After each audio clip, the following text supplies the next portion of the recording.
Welcome to స్వదేశీ news. నేను మీ కమల్. యాక్చువల్గా ఇవాళ రిలీజ్ అయినటువంటి టీడీపీ సెకండ్ లిస్ట్లో అనూహ్యంగా కొంతమంది పేర్లు ఆ లిస్టులో చేరినాయి. అందులో మన పొద్దుటూరు ప్రధానమైనటువంటి రాజకీయ పొద్దుటూరు అనేది చాలా హాట్ టాపిక్గా మారింది.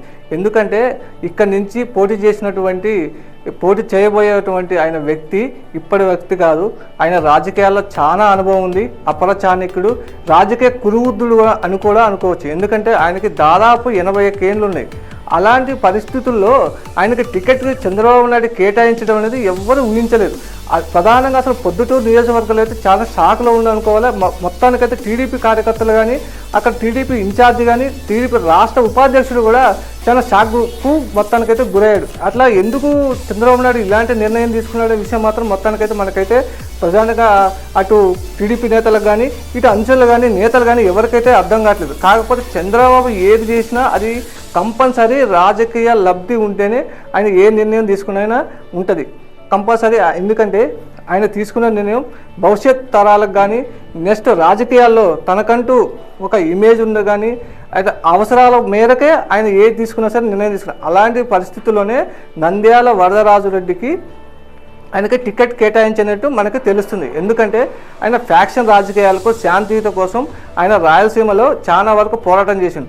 ఎందుకంటే ఇప్పుడు ఆయన ఎఫెక్ట్ కడప, కర్నూలు, అనంతపురం 3 జిల్లాల మీద ఉంటుంది. అందుకనే చంద్రబాబు నాయుడు అన్ని విధాలుగా ఆలోచించి జగన్కు చెక్ పెట్టి అటు రాయలసీమలో తనకంటూ ఒక మైలేజ్ తీసుకొస్తాడనే ఉద్దేశంతో ఆయనకి రాజకీయాల్లో అంత అపారమైన అనుభవం ఉన్న ఏజ్ బారైనా కూడా ఆయనకి టికెట్ కేటాయించింది. ఎందుకంటే ఈయన కొన్నాళ్ళ నుంచి రాజకీయాలకు చాలా వరకు దూరంగా ఉంటున్నాడు. క్రియాశీల రాజకీయాల్లో మొత్తానికైతే కంప్లీట్గా పక్కన పెట్టినట్టే అనుకోవాలి. అలాంటి వ్యక్తికి చంద్రబాబు నాయుడు కావాలని కూడా టికెట్ కేటాయించడం అనేది ఇటు వైసీపీ కానీ, ఇటు జగన్మోహన్ రెడ్డి కానీ, అటు వైసీపీ నేతలకు కూడా చాలా వరకు షాక్ అయినా అనుకోవాలి. ఎందుకంటే ఆయన ఎఫెక్ట్ కొన్ని జిల్లాల్లో దాదాపు 3 జిల్లాల్లో ప్రధానంగా ఎఫెక్ట్ పడుతుంది. అందుకనే అన్ని విధాల అన్ని సమీకరణాలు బేరీజు వేసుకుని చంద్రబాబు నాయుడు ఇలాంటి నిర్ణయం తీసుకున్న విషయం అయితే మనకైతే అర్థమవుతుంది. ఎందుకంటే ఆయనకి ప్రజల్లో చాలా వరకు ఆదరాభిమానాలు ఉన్నాయి. ఆయనంటే చాలా వరకు సౌమ్యుడు, మంచితనం, ఆయన పోటీ చేసే నియోజకవర్గాల్లో కానీ ఆయన ప్రచారం చేస్తే అటు టీడీపీ కూడా అనుకూలిస్తున్న ఉద్దేశంతో చంద్రబాబు నాయుడు ఇలాంటి నిర్ణయం తీసుకుని ఆయనకి కావాలని టికెట్ కేటాయించినట్టయితే మనకైతే అర్థమవుతుంది.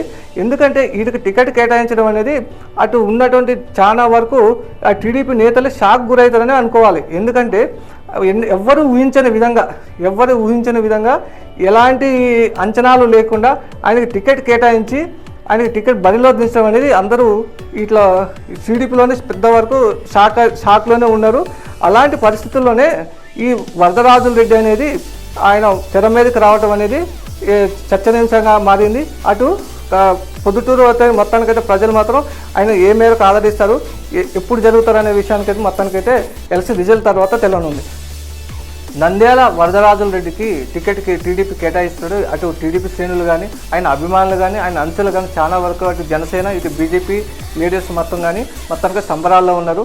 ఎందుకంటే ఫ్యాక్షన్ గడ్డ మీద శాంతి కుసుమాలు వెదజల్లి మొత్తానికి ప్రజలు అటు ఫ్యాక్షన్ వైపు వెళ్లకుండా శాంతియుతంగా సామరస్యంగా జీవించడానికి ఆయన చాలా వరకు పోరాటం చేసిన అలాంటి వ్యక్తికి చంద్రబాబు నాయుడు టికెట్ కేటాయించడంతో ఇటు అన్ని వర్గాల ప్రజలు అయితే చాలా వరకు సంతోషంగా ఉన్నారు. ఇటు ఆయన విజయాన్ని ఆకాంక్షించాలని ఇటు మన స్వదేశీ న్యూస్ కూడా కోరుకుంటుంది.